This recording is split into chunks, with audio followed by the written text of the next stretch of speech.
Cané, Bedi, me chamo Andressa Irambé, de Apinagé, sou mulher indígena do território Apinagé. Vou falar um pouco sobre o tema da minha pesquisa, vou falar um pouco sobre o Amiangri, que é sobre o resguardo da mulher indígena Apinagé, não só da mulher, mas do homem também, porque os dois, o casal tem o Amiangri. Falar um pouco sobre qual era a minha ideia, né? Na verdade, seria uma construção de material didático, né, bilíngue, que ela vem falar sobre o Amiangri, né? Para onde vai entrar a questão da noção de corpo, até a questão da saúde, né? Porque ela vai entrar as questões alimentares. Num todo, a gente vai chamar tudo isso de Amiangri.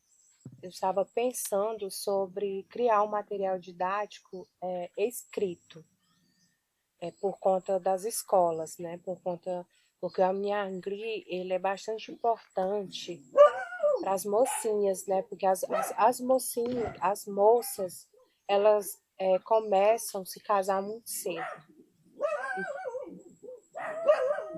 Então, a escola, ela ainda é um meio muito forte de fortalecer os nossos conhecimentos, nossos saberes dentro do nosso território, ou seja, a educação indígena. Então, quando eu me deparei com essa temática, com essa preocupação também do Amiangri, eu era professora, né? Professora regente de sala, então me veio esse interesse. Como eu falei agora, a escola ainda é um meio importante para nós, enquanto Panim, para a gente ter essa troca e fortalecer os nossos saberes.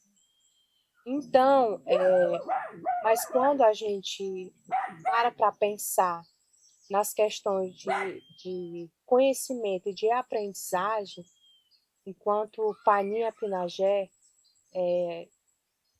a gente aprende através da oralidade. Então, para chamar a atenção desse público, que são os jovens, né? São as crianças e os adolescentes, então teve que mudar a questão do meu produto. Ao invés de ser um material escrito, né, passou a ser um material de vídeo, né? Um vídeo seria vídeo curto, onde vai estar falando do Amiangri, que no caso seria as pessoas que eu fui pesquisá-las, né? Que são os nossos anciãos. Porque aí entra as mulheres e também entram os homens, porque cada um deles, eles vão falar do Amiangri, de cada um deles, que o Amiangri seria o resguardo.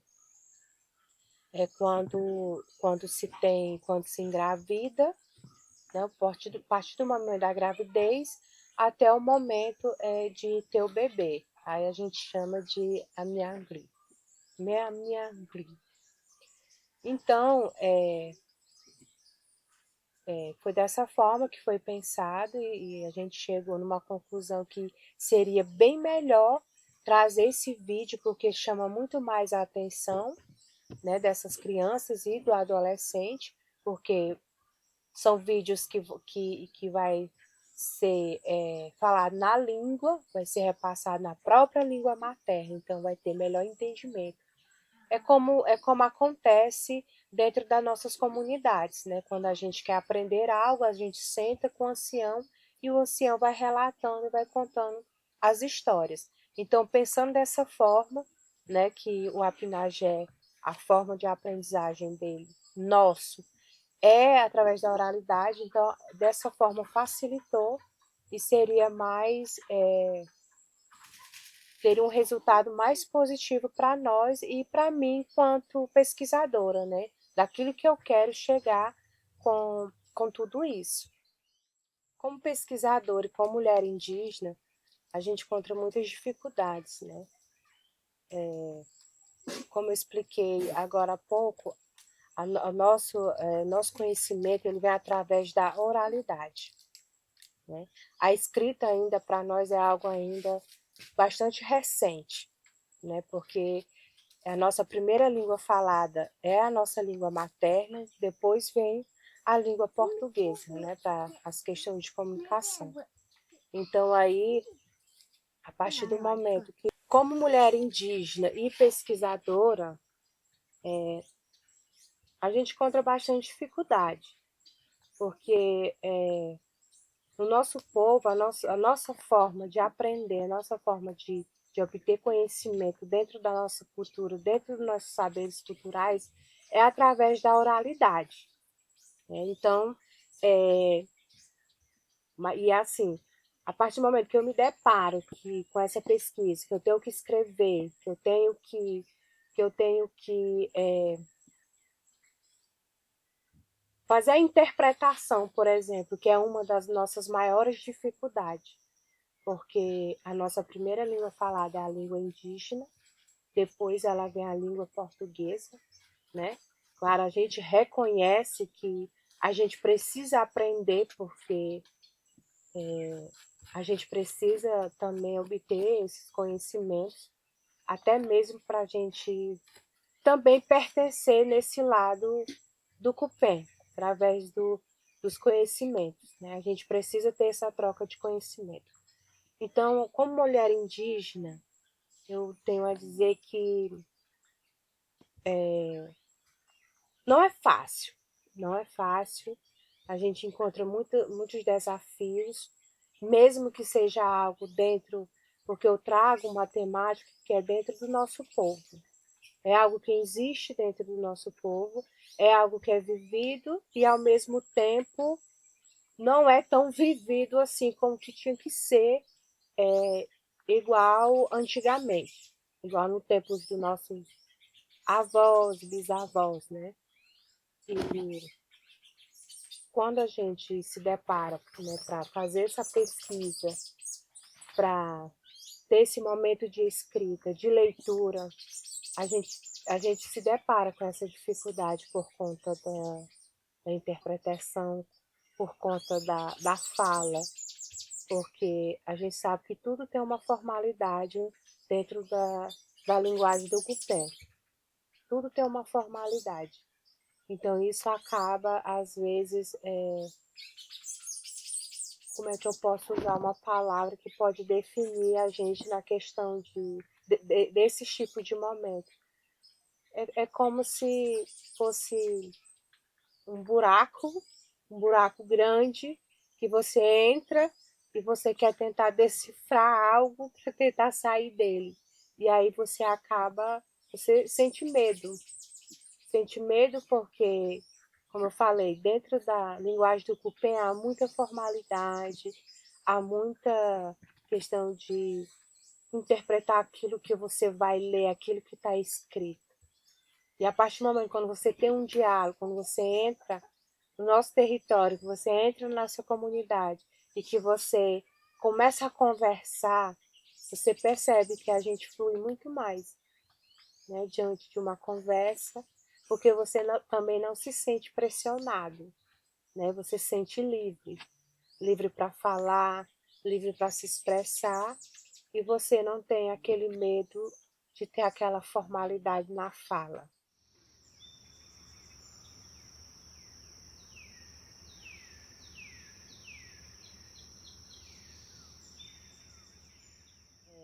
Tenho 3 filhos e sempre eu senti que eu nunca segui o Amiangri no meu povo, porque desde a minha primeira gravidez eu fui, eu fui orientada, né, pela minha bisavó.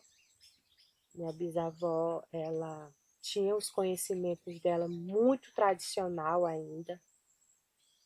Até o tempo que eu estava com ela era ainda muito enraizada naquilo que ela aprendeu, naquilo que ela viveu.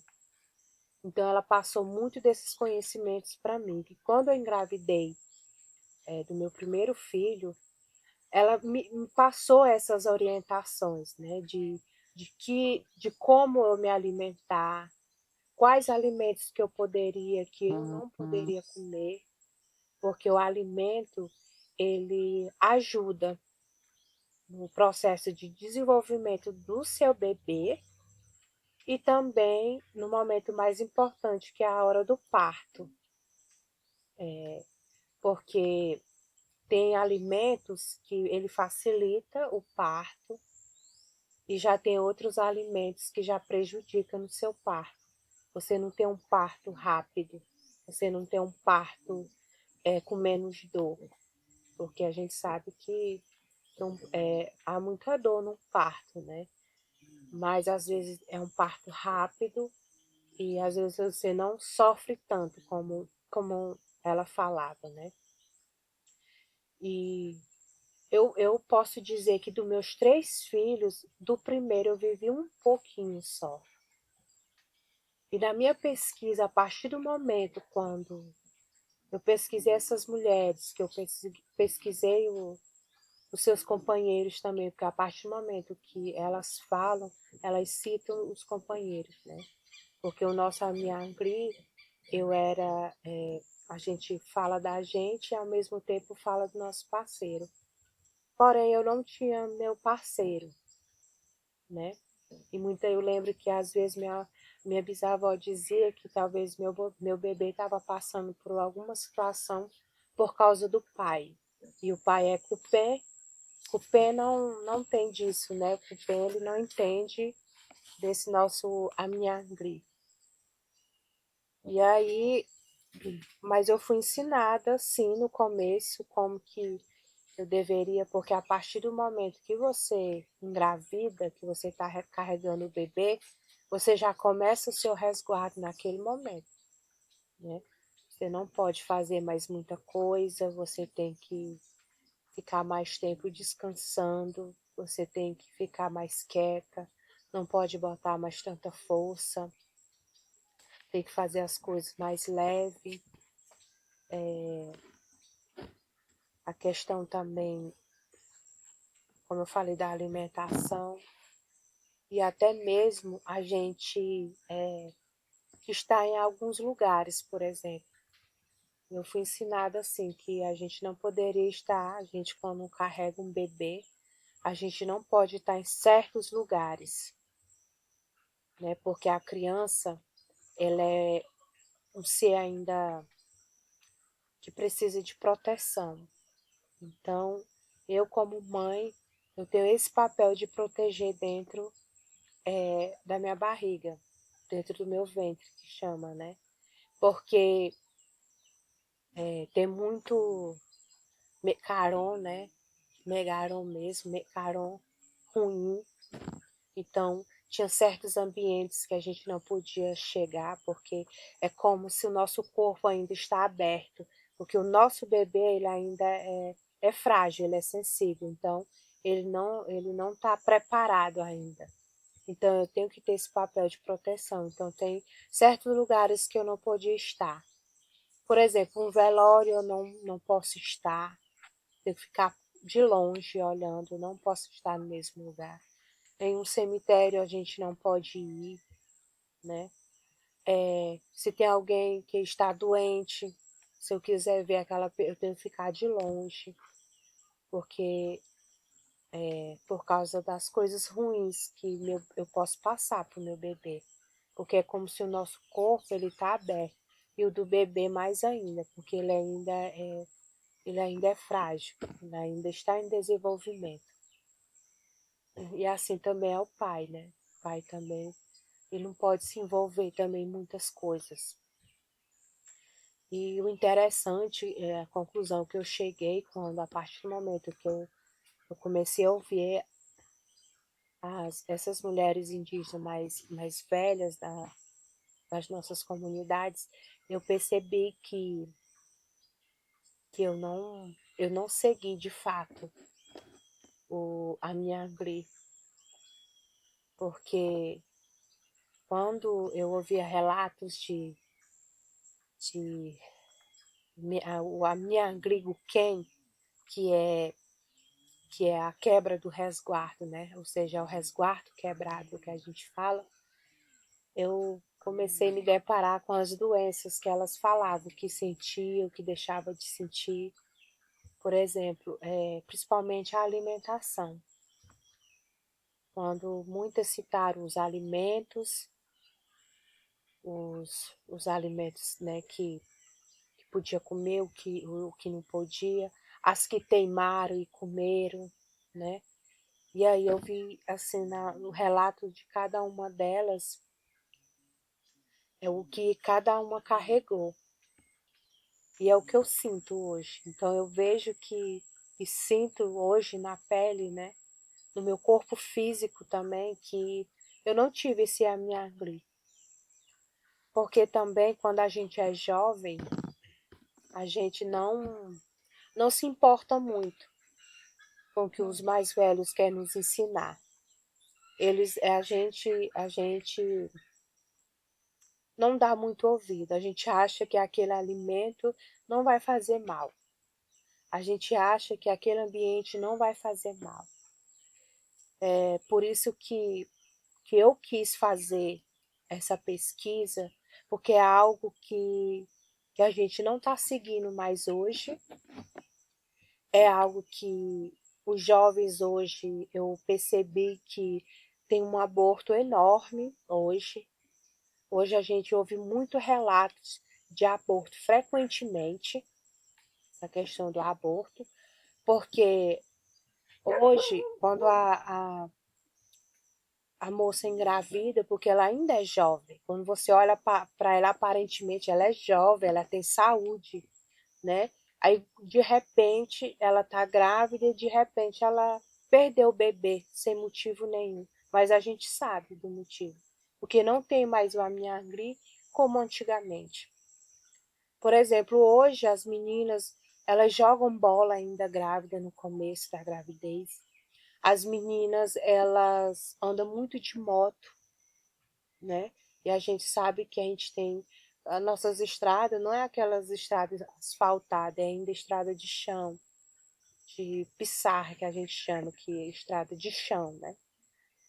E, e é muito, o bebê, ele está em constante movimento dentro da barriga, então ela machuca a cabeça do bebê, que o cérebro ainda está em formação, então mexe muito com o cérebro.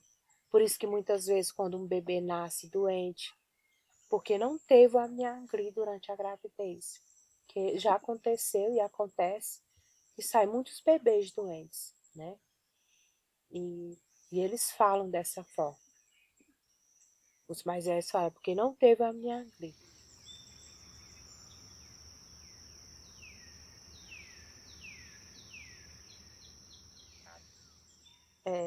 Como eu falei agora, quando eu percebi esse problema, porque assim, hoje eu tenho 33 anos, né?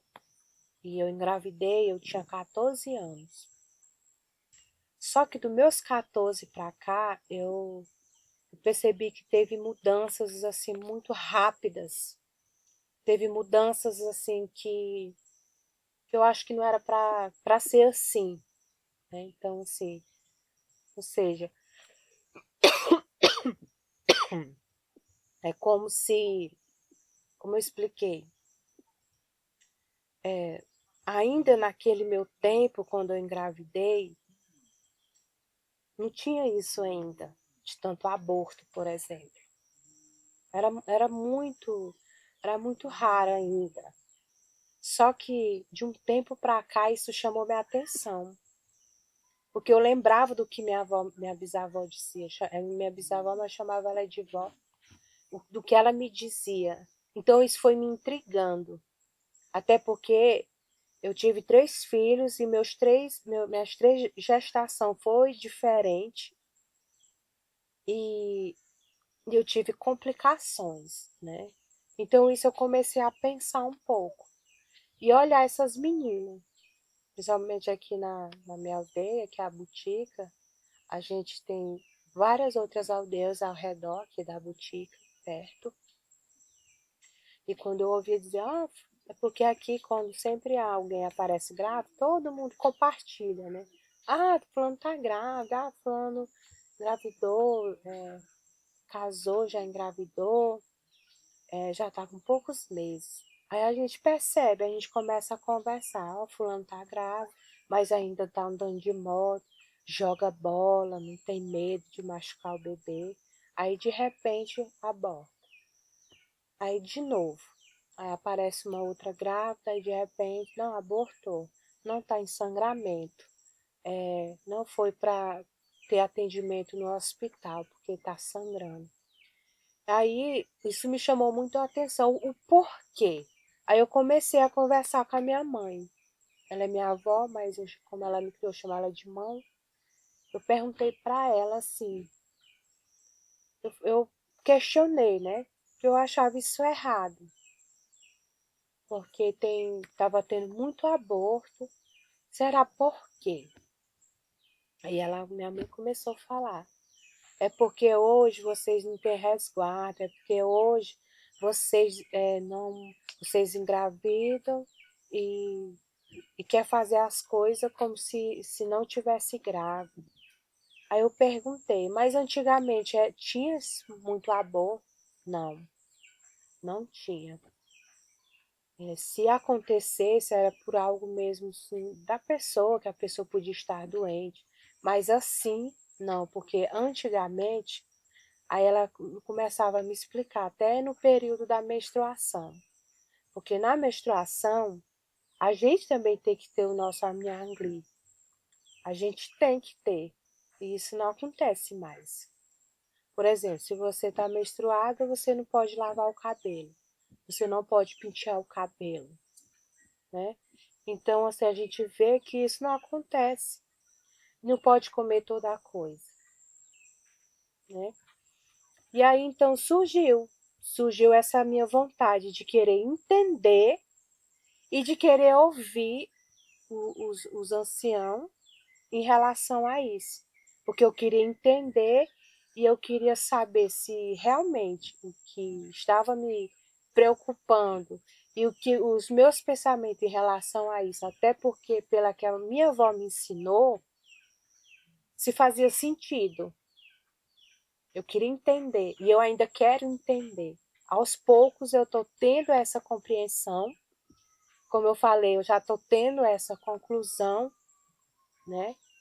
Que realmente, de fato, o Amiangri, eu acredito que é dos saberes mais importantes, um dos saberes mais importantes para nosso povo, para nós mulheres, principalmente. Porque a gente está gerando uma vida.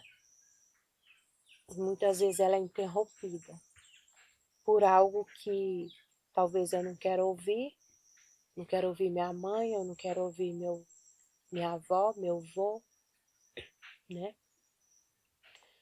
E aí, o que eu, apesar de ser apinagé, e saber que nós temos esse nosso amiangri, eu acho muito interessante o nosso parceiro entrar junto com a gente no resguardo. Porque ele não pode caçar, ele não pode botar força, ele não pode ter nenhum contato com nenhuma cuprã, por exemplo, que cuprã são mulheres fora do casamento, né? Que às vezes isso acontece. Então não pode ter nenhum contato com a cuprã lá fora, porque vai atingir diretamente o bebê. O bebê vai ficar doente, o bebê vai ficar fraco, o bebê vai ter diarreia, o bebê vai adoecer o olho e ele vai enfraquecendo. Porque os dois vão tirar a fraqueza do bebê. E aí pode acontecer que o bebê morra, né? E assim, e mesmo eu sendo indígena, mesmo eu sabendo de tudo isso, e mesmo saber que minha avó também falou disso, hoje eu me surpreendo cada vez mais, né? Com esses relatos e o quanto é interessante. Eu acredito que se a gente seguisse isso à risca certinho, a gente era muito mais saudável enquanto mulher, a gente era, nossos bebês também nasce saudável também, porque hoje a gente vê bebê que nasce às vezes com problemas. E isso também me fez pensar um pouco sobre nossas mulheres que estão morrendo também, morrendo jovens. Então eu sigo acreditando que é a falta do amiangri. Amiangri é a falta do resguardo. Porque o nosso corpo ele precisa de cuidado, né? Porque o nosso corpo ele precisa, a gente precisa alimentar o nosso corpo, não só do alimento saudável, mas também das ervas que a gente pode usar também para nos ajudar. Porque a gente faz muito banho também, né? E eu vejo assim, que hoje, por exemplo, a gente vê muitas mulheres que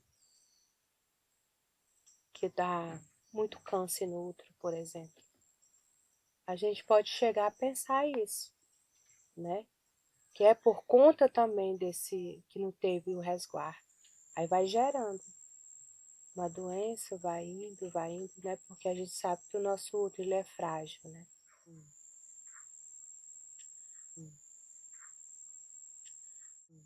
Quando eu me deparei com os arquivos, eu me emocionei muito porque eu estava me deparando com grandes riquezas ali do nosso povo.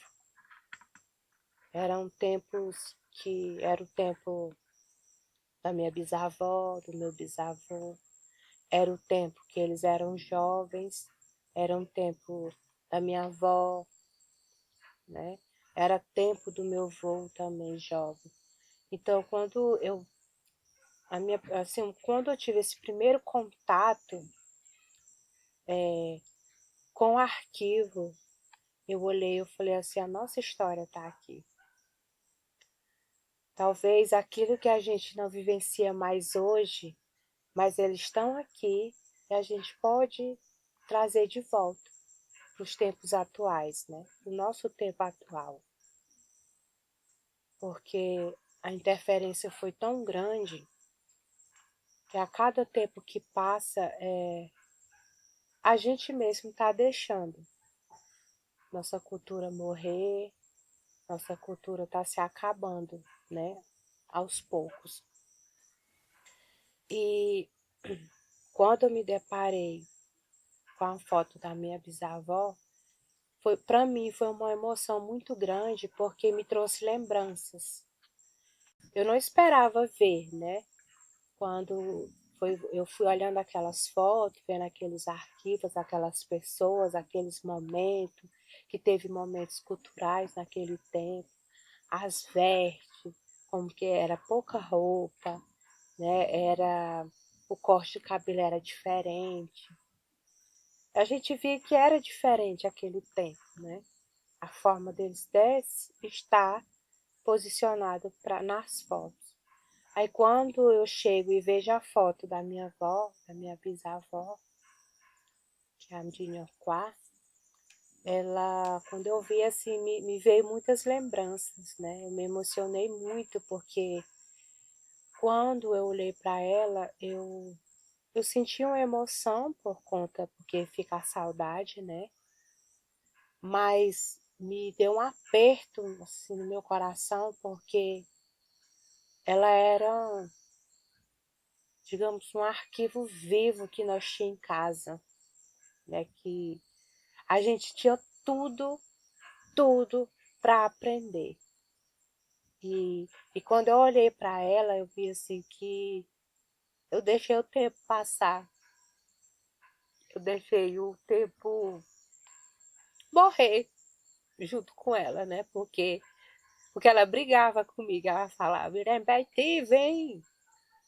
Ou que tu não para escutar o que eu tenho para ensinar para vocês. Pega esses negócios aí que vocês têm. Faz que nem o Vai-Me faz. O Vai-Me vem, ele senta com nós, ele manda nós cantar, ele grava aí nesse negócio, né? Então, quando eu vi, acho que a minha maior dor assim, foi essa, porque a gente perdeu todos esses arquivos vivos que a gente tinha em casa, né? Porque ela era uma das maiores cantadoras de Tora Grande. Hoje a gente não tem muito, a gente tem pouco. E esses que cantam na Tora Grande, eles falam. Quem sabia de todas as músicas da Tora Grande era sua avó. Eu não sei por que que vocês não aprenderam. Ninguém sabe. Porque vocês são tão Tanjua dela e vocês não aprenderam. Que Tanjua é neta. Então, assim, quando eu vi, eu me entristeci por esse lado.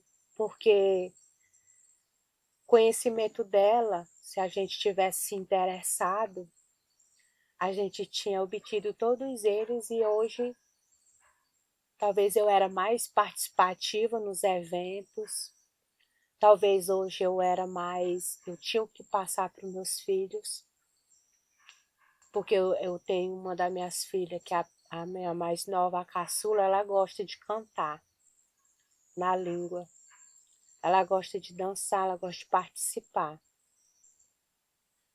E eu só ensino para ela o básico, digamos assim, o nosso básico. Mas essas da festa da Tora Grande, que são músicas diferentes, que cantam, os rituais que é diferente.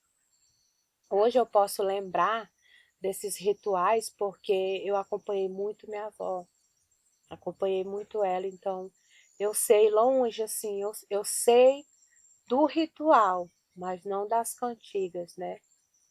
Porque eu acompanhei muito. Porque hoje a gente já não faz muito festa da Tora Grande. É uma das coisas que eu sinto falta no meio do nosso povo, que a gente não. Então, assim, naquele momento, quando eu vi também, eu era professora, e eu vi ali digamos assim, eu vi uma esperança para nós.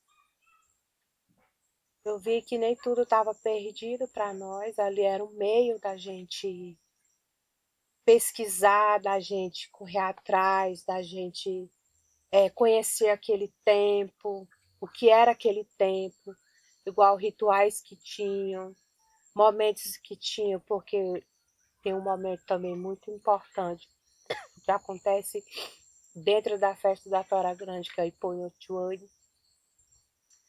Então, esses momentos são muito importantes, né? Então, assim, ali eu vi, ao mesmo tempo, eu vi uma esperança para nós, que a gente pode resgatar isso.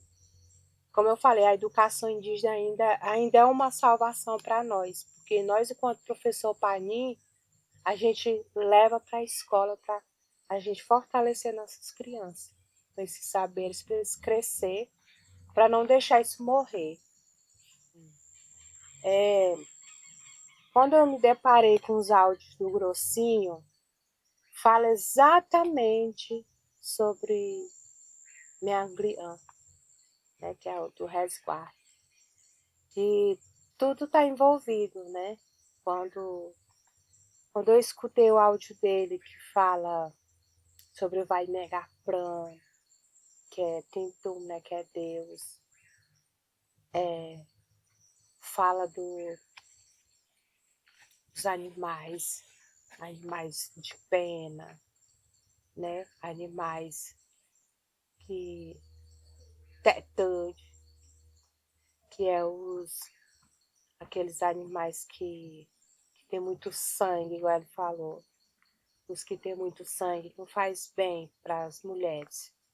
Tuiarô, que é grávida, e Piangrian, quando ganha o neném, né? Quando ganha o bebê. E aí ele faz muitas associações também, ele fala a relação do Burdi, né? Ele, ele traz suas explicações, como que o que deve comer, o que não deve, e como o parceiro também. Eu achei interessante que o homem, por exemplo, quando ele vai se coçar, se a pele dele está coçando, ele não vai se coçar com a unha, né? Ele vai pegar um gravetozinho, né? Um gravetozinho de pau para poder se coçar, para não pegar aquela questão ali, porque se ele for botar a unha na pele, o bebê já vai sentir. Como ele fala que o bebê, ele tá no sangue dos dois, da mãe e do pai. Por isso que os dois juntos têm que se resguardar. Por isso que tinha vezes que eu brincava, falava assim, talvez meus filhos estão assim porque os pais não tiveram resguardo, porque são gupê e meio não vão entender. Aí estão fazendo tudo ainda do tempo. E aí, porque, por exemplo, o menininha que ter relação sexual, eu acho muito interessante também, porque os dois só vão ter relação sexual quando o bebê começar a sentar. Aí veja bem a duração, né? Será que hoje a gente vive isso? Não vive. Então é por isso que os nossos bebês, talvez nossas crianças, não crescem tão saudável assim, né? Então, assim, quando o Grossinho traz nesses áudios, que ele traz essas explicações, e por ele ser homem também me chamou a atenção. Me chamou a atenção porque assim,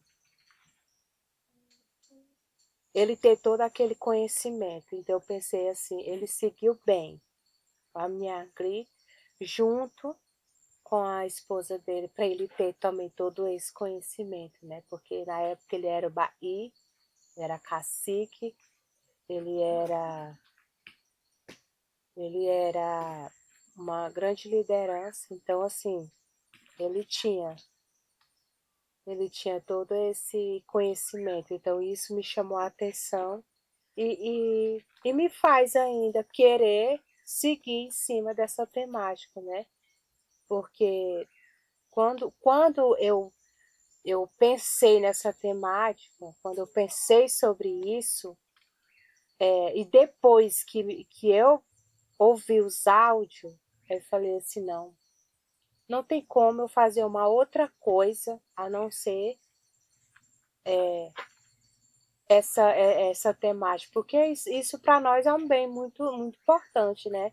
É um bem cultural muito importante que vai ficar e que vai ser vivido. Eu acredito que isso também ele vai servir para a nossa nova geração entender que a gente tem essas práticas e que essas práticas elas precisam ser praticadas se a gente quer ter uma vida saudável tanto para o nosso corpo, mas também relacionado também ao bebê.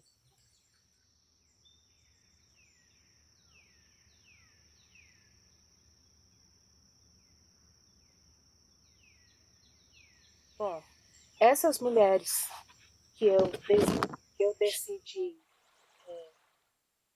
pesquisá-las, né, ouvi-las, eu eu pensei exatamente na trajetória delas pelo fato de que elas são do tempos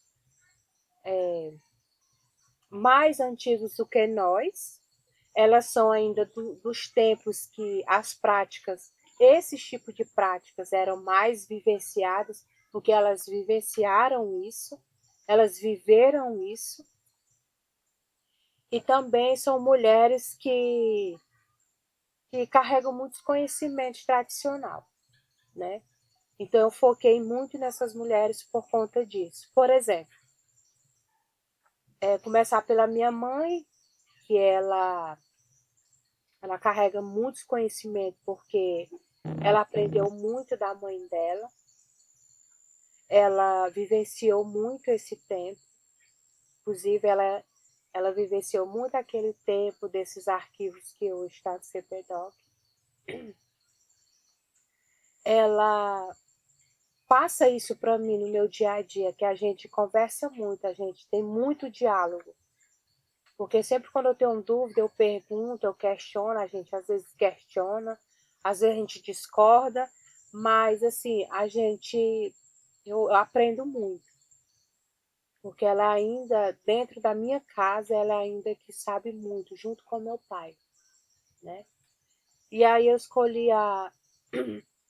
E minha mãe também, ela carrega ainda muitas cantorias, ela canta, ela ainda tem um choro tradicional nosso, né, que eu vou pedir ainda para ela me ajudar, que eu quero que ela repasse isso para mim. Eu quero perder a vergonha, eu quero perder tudo isso para eu poder viver isso. Eu quero até a Sigrampó, ela é uma da minhas não, ela carrega também muito desses conhecimentos, porque elas todos são desse tempo. Elas dividem muito desses momentos quando elas, né? Ela também foi uma que acompanhou muito minha avó, né? Ela acompanhou muito minha avó na história, a história grande, ela acompanhou muito. Ela já teve em momentos com a minha bisavó, né?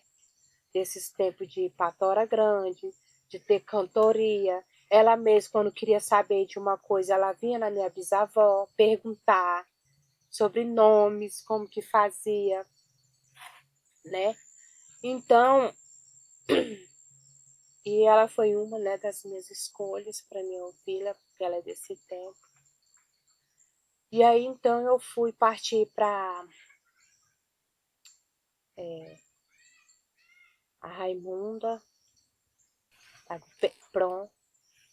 Eu admiro muito ela, porque ela vive muito ainda a nossa cultura, principalmente, que ela é Iponhotiwani. Ela demonstra muito isso. Ela segue muito esse papel dela, né, dentro da cultura, que é o Iponhotiwani. Eu, no começo, eu não entendia, eu dizia que por que ela ficava daquele jeito, né? Porque o Iponhotiwani é como se ele fosse um palhaço, né? Para vocês, assim, um palhaço de um circo. Eu queria entender, eu achava que ela não estava em si, eu achava, né? Depois eu fui entendendo o jeito dela. Aí eu descobri também que eu sou Iponhotiwani. Talvez é por isso que eu sou assim, né? Aonde eu chego eu tenho que... As pessoas sabem que eu estou naquele lugar, né? Porque eu converso muito, eu brinco muito. Só que às vezes quando tem esses rituais, casamento, quando tem a tora, quando tem o nosso momento de dança, eu posso me expressar, né? No Ipunhatuê. Mas eu ainda me sinto retraída ainda, eu não me sinto preparada, né? Mas eu quero me preparar para isso. E quando eu ouvi o esposo dela também, né? O seu João Pedro, eu vi ele, eu fiquei impressionada assim com ele, porque por ser homem, né? Ele trouxe um conhecimento muito grande. Ele falou das ervas, né? Ele falou das ervas que a gente tem que usar, que isso ajuda a gente, para a gente parar o sangramento. Eu achei interessante essa fala dele, né? Até porque a gente sabe que ele tem um conhecimento muito além, né? Em questão da medicina tradicional, a gente pode se chamar assim, porque ele é uma pessoa que ele entende dessas questões, né? Do cuidado, né? Desse conhecimento que ele carrega. digamos assim, não é um conhecimento qualquer, né? E assim, eu achei interessante também. E uma fala dele que eu achei mais interessante ainda, porque ele disse assim: que bom que você está fazendo isso, falando exatamente sobre isso. Porque meus netos, meus filhos, eles não me perguntam, eles não perguntam a nós. Ele não chega para perguntar. E que bom que você está fazendo esse seu trabalho. Porque esse seu trabalho está falando exatamente o que está acontecendo hoje. E vai ficar para talvez para os nossos netos aprender. Assim, eu fiquei feliz. Porque talvez o Cupem que vai ver meu trabalho, por exemplo, eu não sei de que forma ele vai entender, eu não sei de que forma ele vai interpretar o meu trabalho, porque para muitos talvez pode dar um resguardo, mas um resguardo pode ser algo comum, mas para nós não é. O resguardo para nós ele tem um significado, ele tem um processo e ele tem muito a ver também com a nossa espiritualidade, nosso carão que a gente carrega, né? Isso tem muito a ver com a cosmologia também, porque vai entrar a questão a história do Budi, vai entrar eu não sei como é que fala, questão porque tem as fases da Lua, por exemplo. As fases da Lua, ela vai definir o tempo que eu vou ter meu bebê. Cada fase da Lua, os mais velhos olham, eles vão dizer: você já está perto de ganhar seu bebê, que a Lua já está mudando. Ela estava aqui, ela já está para ali. Quando ela for para ali, você se prepara. Porque na época não tinha calendário, né? Então isso me impressionava muito. Então, assim, eu fiquei feliz de ouvir eles quando ele falou isso. E até a Leptia de Poré, que é minha irmã também, ela trouxe também o conhecimento dela. Ela tocou numa história também interessante, porque acho que ela foi a única que falou quando, quando ela fala desse processo do Amiangri, como todo mundo já tinha falado, e aí ela traz um momento onde você está com o seu bebê no colo, que o seu bebê chega, né? Tá ali, você tá ali com o seu bebê, e as pessoas chegam para colocar o nome. Teve um momento que ela até se emocionou, porque como eu estava com ela e perguntando, fazendo as perguntas para ela, ela se emocionou, porque ela é minha anã. E aí ela lembrou do nome da minha mãe biológica, que já é falecida, né? Então, quando ela traz esse momento que ela bota o nome, porque o nome também tem um significado muito grande que a criança vai carregar. Então, ela se emocionou dizendo falando do nome Gafrim. Inclusive é o nome da minha caçula, é Gafrim, por causa da minha mãe biológica. Porque a gente bota o nome nos filhos da gente, está relacionado ao parentesco. E, e aí ela explicou, quando bota esse nome, aí chama de Caprinã, porque ela também era nã da minha mãe. Ela botou o nome, ela foi falando, foi se emocionando. Então, assim, foi um aprendizado, né? E aí, por fim, a gente pesquisou eu não gosto de falar pesquisar, mas de ouvir a mãe do Júlio Gameiro, Maria dos Anjos. Ela descobri no momento da entrevista que a gente tem um parentesco bem próximo, né? Eu pensei que era de longe, mas a gente é bem próximo. É bem próximo, bem próximo, bem próximo. Então, assim, eu fiquei feliz. E aí, eu aprendi tanto com ela deu tanto exemplo sobre a minha Angri, e ela de certa forma, ela matou uma curiosidade minha. Porque eu já vi ela mais jovem do que ela está hoje, e ela tem o cabelo todo branco. Eu sempre me questionei isso, eu falei, ela é tão nova e já está com o cabelo todo branco. Então, ela acabou me explicando. Isso está relacionado à minha Angri. Porque ela comeu potkog, depois comeu angroré. O potkog é o bicho preguiça e o angroré é o catitu. Se você for analisar a pelagem dele, né? Ela tem duas cores, né? Um preto com branco. Então ela diz que teimou e comeu. Aí ela dá um exemplo que a gente pode só comer quando a criança está desse tamanho. Então é depois de uns 5, 6 anos, né? Se a gente for analisar o tamanho. Então ela disse que comeu muito recente, achando que já poderia. E ela teimou e disse que comeu. Aí disse que o povo ria dela. Falava assim, olha, tu já bem no meio do seu cabelo já tá todo branco.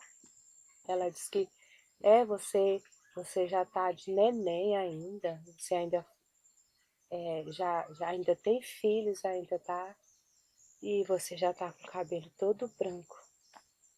E aí ela disse que foi embranquecendo, igual o estado que tá hoje. Que hoje até eu ouvindo ela falando aquilo ali, eu fui entender, né? Porque assim, até a idade que ela tá hoje, não era para ela estar daquele jeito. Gostei de ouvir também ela dizer que ela ensina as filhas dela. E ela diz que vai ensinar as netas também. Que ela já tem netas adolescentes. Então ela diz que vai repassar também para elas. Então isso me deixa feliz. Porque eles de uma certa forma, eles nos cobra a geração nova. Só que a gente vê eles como uma esperança para nós, né? A gente espera também deles repassar esse conhecimento deles para nós, para a gente também poder carregar e passar para a nossa futura geração. Então, assim, ela deu muito exemplo, né, da comida, de repousar. E ela fala que em relação à saúde física, ela disse que ela não tem doença nenhuma. Diz que não sente nada. Só foi mesmo o cabelo dela branco.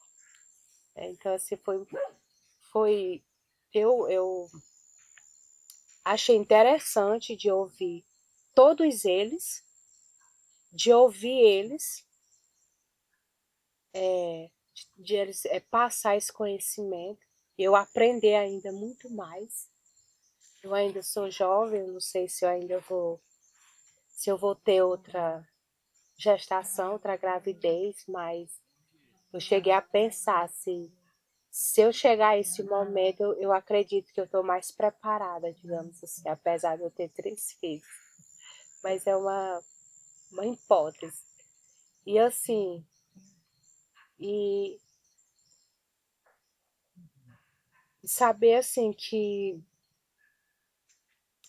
a partir do momento quando eles passam, que a gente tem essa troca, né? Que veio aquela pergunta do pesquisador, né? Eu como pesquisadora,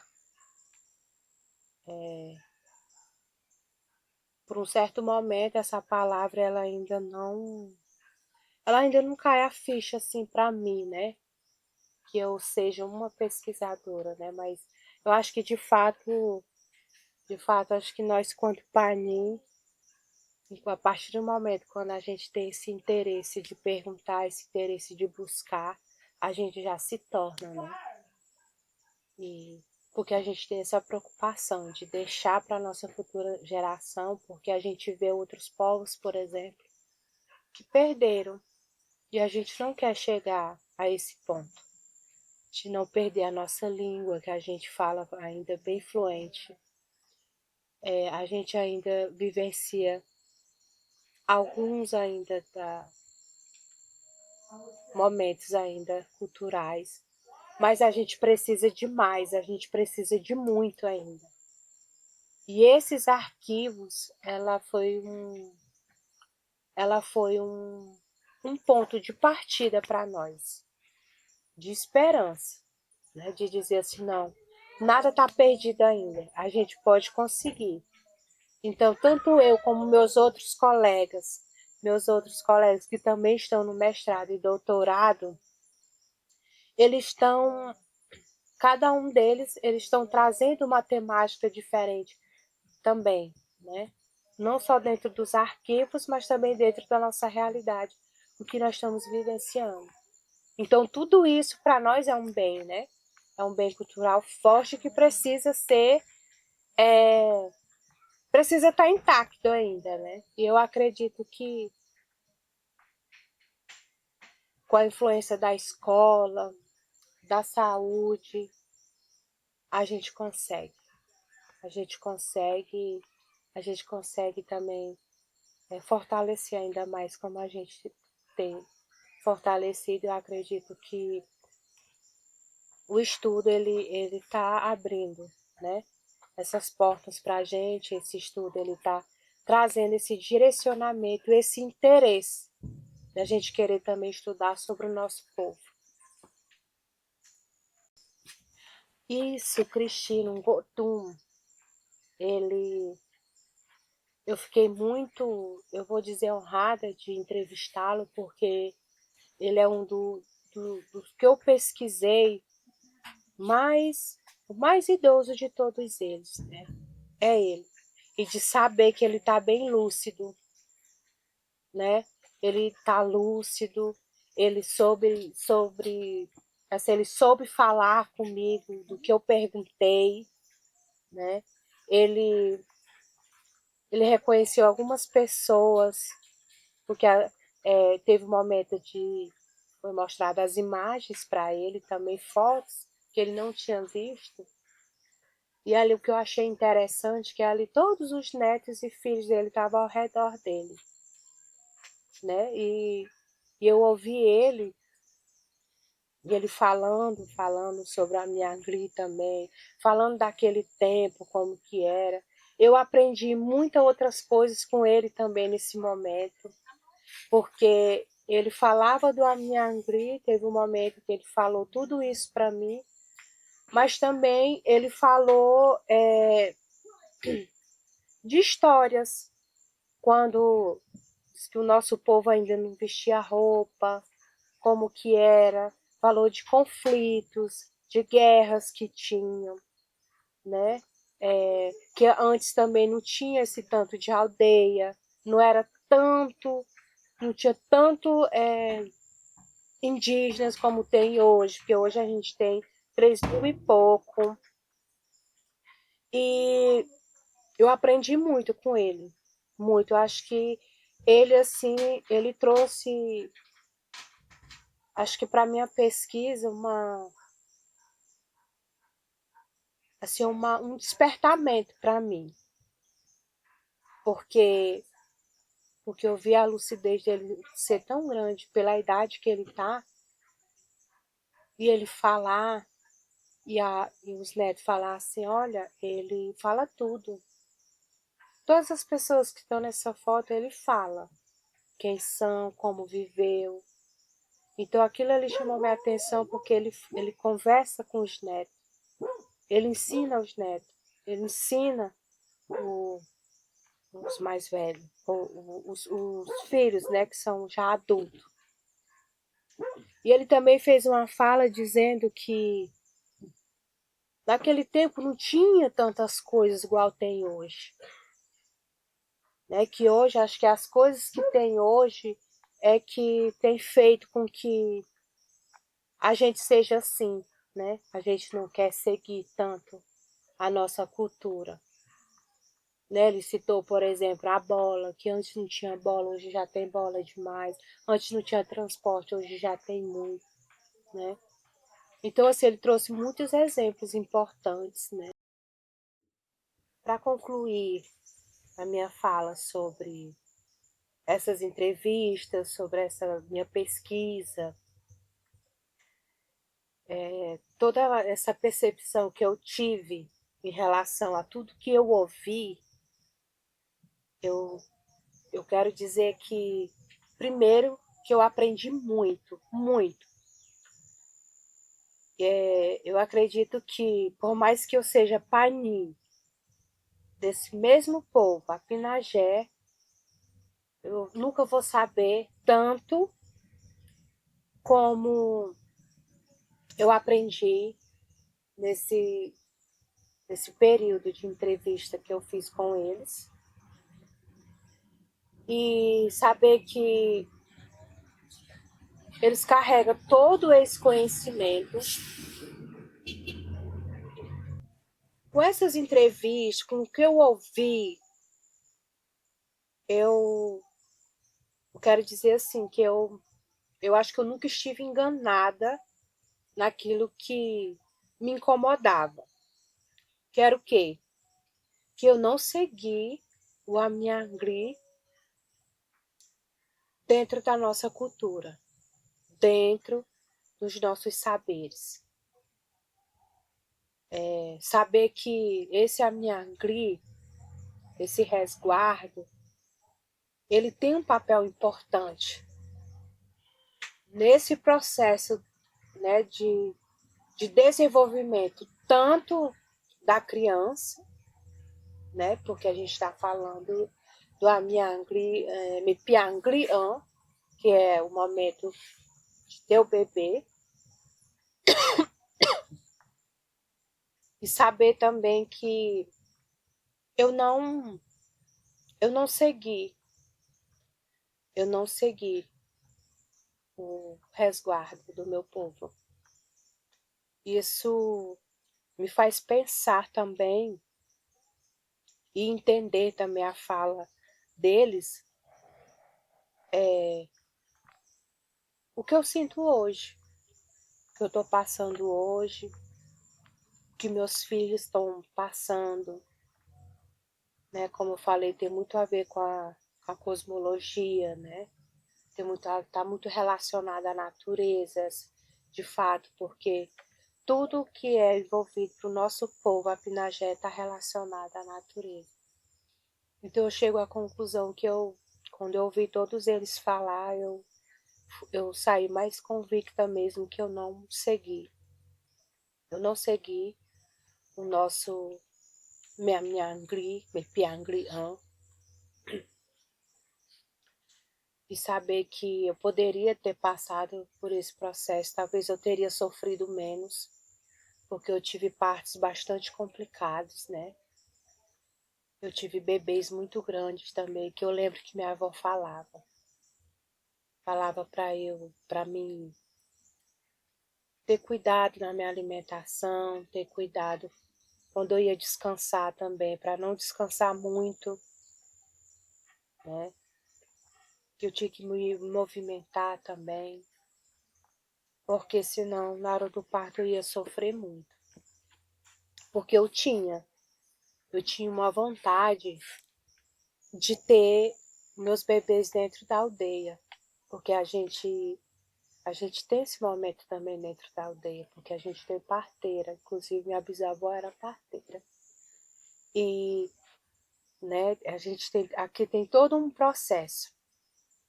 Tem todo um processo para preparar o momento, porque só se reúne as senhoras, só são as senhoras que se reúnem no quarto de quem vai ganhar neném, e é na esteira, é no chão, na esteira, sem muito pano, é tudo bem tradicional. E eu por curiosidade, uma vez, quando eu era criança, eu era muito danada e curiosa, eu sempre fui curiosa na minha vida. E eu abri buraco da parede para me poder olhar, porque assim, tinha uns gritos, mas não eram os gritos que me chamavam a atenção, era a fala das senhoras que me chamava a atenção. Não eram os gritos, eram as falas. Porque umas falavam assim, Ananã, Ananã. Inclusive eu lembro perfeitamente da voz da Sigra Pó. Ela falava Ananã, Ananã. Também da Olinda, que hoje ainda ela é viva ainda. Eu não tive esse momento de conversar com ela, porque eu não tinha certeza ainda se ela queria falar sobre, né? Mas em outro momento eu vou querer conversar com ela para mim entender, porque eu já fiz um parto junto com ela. E ela fez eu pegar o bebê, mas isso quando eu já me tornei mãe. Porque aqui no nosso povo, as jovens não participam do parto, só são as senhoras. Então aquelas palavras dela, o que elas pediam para pegar, a gente ouvia aquela voz ofegante, corre ali, corre lá, pedir para pegar um litro de cachaça e botar do lado da cabeça, pegar um facão, um par do chinelo de um homem. Então, aquilo ali que me chamava a atenção. Não eram os gritos, era aquilo ali. Só que uma vez eu fui tentar curiar, fui olhar, mas fui impedida. Brigaram com a gente para a gente sair, porque criança não pode. Não pode. E nem adolescente, mocinhas que não têm filho, não pode. Só pode senhoras. E minha avó era parteira, ela também estava. E aí eu perguntava para ela, mas ela não dizia, porque não pode dizer. Aí eu via, assim, eu tenho muitas lembranças. Eu tenho essas lembranças. Eu via as mulheres saindo com a mão pelada de sangue, com a cuia cheia assim de, como se fosse carne dentro. Hoje eu entendo que é uma placenta. Mas na época que eu era criança, ninguém não me explicava, porque eles não falam pra gente, criança. E aí eu vi aquela cuia cheia de sangue, assim, por cima. E eu ficava imaginando que sangue era aquele. Falei assim, mas como assim? Será que eles aparam o sangue? Não, mas eu não entendi. Eu ficava me questionando. E aí eu vi aquela cuia cheia, eles cavavam o chão e enterrava. Hoje eu entendo que é a placenta. E aí o que eu achava também interessante é a participação do pai, porque ele pode participar. E aí um certo dia, eu já mãe, e aí uma indígena aqui na minha aldeia deu as dores de parto. E não dava tempo do carro chegar. Podia chegar, acho que pediram o carro, mas estava demorando. E a técnica estava aqui, no postinho. E ela falou, vamos lá comigo. Falei assim, vamos, mas eu não sei se eu vou entrar, mas vamos. Só que aí eu entrei, porque eu já era mãe, né? E eu entrei. E aí eu vi uma coisa que eu tanto quis ver, e chegou o dia de eu ver. E foi emocionante para mim, porque eu vi e eu fiz o parto, ajudei no parto. Eu peguei o bebê no parto. E aí aquilo ali, para mim, foi emocionante, mas ao mesmo tempo foi assustador, porque eu senti medo. Eu fiquei com medo de a criança cair, porque é muito lisa, ela sai muito lisa, né, por causa daquele líquido. Mas eu achei muito bonito. A indígena, ela estava semi-deitada, porque ela estava encostada no esposo dela. O esposo dela estava sentado da forma que eu estou sentada. E a esteira aqui, e ela deitou aqui entre as pernas dele, e ali ela botando força para parir, e a gente ajudando ela, ajudando ela. E naquele momento eu ali com ela, e eu estava com a Olinda, que é a Tipete. O nome dela é Tipete. Ela era mais nova e ela era ainda que fazia os partos. E aí ela disse assim para mim: já que você está ajudando, pega o bebê. Aí eu falei: não, eu não vou pegar o bebê. Você é mais experiente do que ela. Não, você vai pegar o bebê. Pega o bebê. Eu falei: não vou pegar o bebê. Ela... E nisso a criança já estava saindo. Ela pega, Naná, boa, boa, nem tempo, senão vai cair. E eu com medo, porque eu com medo de eu pegar o bebê, escorregar e cair. E acontecer alguma coisa com o bebê e eu. E aí o bebê veio e eu peguei. Senti ele tão quentinho, todo pequenininho, e eu entreguei para ela. Aí eu vi ela puxando a, a placenta. Aí eu falei: o que que você tá fazendo? Ela disse: eu tô puxando a placenta, que ela tem que sair, tem que tirar. Aí ela puxava assim, ó. Aí ela puxando, eu achando interessante que ela foi fazendo isso aqui, até vir aquela. Aí ela falava para ela: vai botando só um pouquinho de força, que é para vir a placenta. Aí ela puxava e saiu a placenta. Eu achei muito interessante. Ali eu realizei o meu momento de criança, porque eu queria tanto ver um parto natural dentro da aldeia, como que era mesmo de fato os partos na aldeia. Então eu fiquei muito feliz, assim, foi um tempo que marcou muito. E por coincidência, né? Por coincidência, eu me envolvi nisso novamente, relacionado à parto, a minha angri, me piangri, foi uma coincidência muito grande. E assim, é uma pena que eu não realizei a vontade que eu tinha, né? De ter meus bebês na aldeia, porque meus partos eram muito complicados. Então, eu corria risco de vida se eu ficasse na aldeia. E aí, mas acho que esse momento para mim ele foi muito importante, porque eu vou saber dizer para os meus filhos, para minhas filhas, como é um parto na aldeia, porque eu vi, não porque eu ouvi falar, mas porque eu vi. Isso para mim é importante.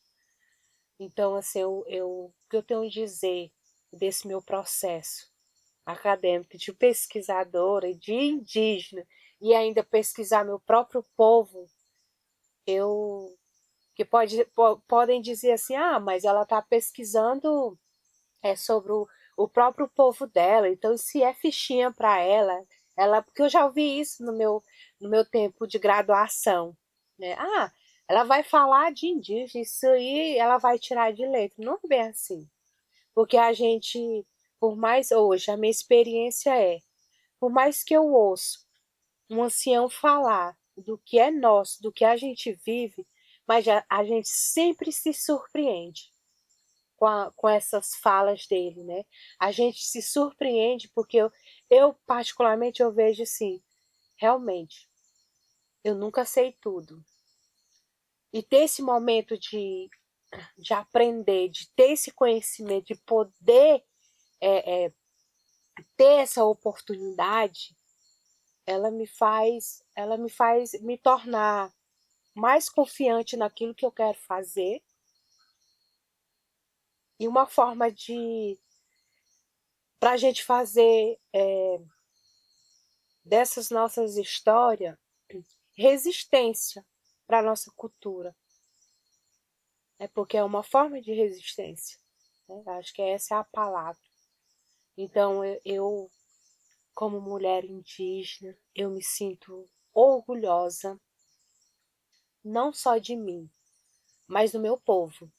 Saber que o meu povo tem história, que meu povo ele tem, eu me emociono, que o meu povo ele tem identidade, porque a gente que está nessa geração, a gente precisa ter esse cuidado. Então, assim, esse trabalho, essa pesquisa, ela me possibilita isso. Saber que a gente tem história para contar, A gente tem história não só para contar, mas para ser vivida também, porque isso faz parte da nossa identidade. Saber que a gente tem todas essas riquezas, né? Enquanto pesquisador, a gente pode trazer isso, deixar isso para a nossa futura geração. E que a gente pode também, na minha trajetória de vida, nas minhas experiências e como mulher indígena, eu quero deixar para outras mulheres indígenas, para outras meninas, para minhas filhas, né? A nossa resistência enquanto mulher, o nosso saber, o nosso lugar enquanto mulher indígena, né? Dentro dessa nossa identidade. Então, assim, esse trabalho, ele me possibilitou a isso, a, a buscar, a ter mais conhecimento, a, a não parar, né, no meio do caminho, digamos assim, da gente lutar também.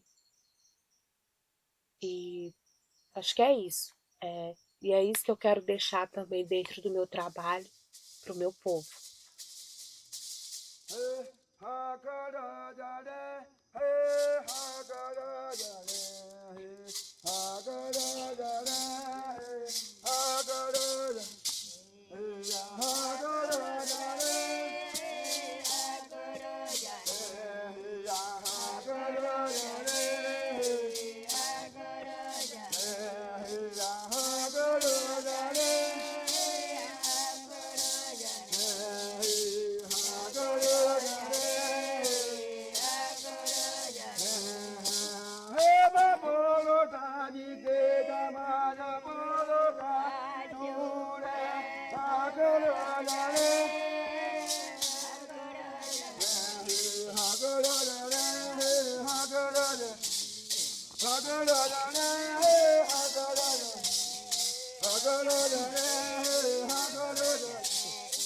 Hagara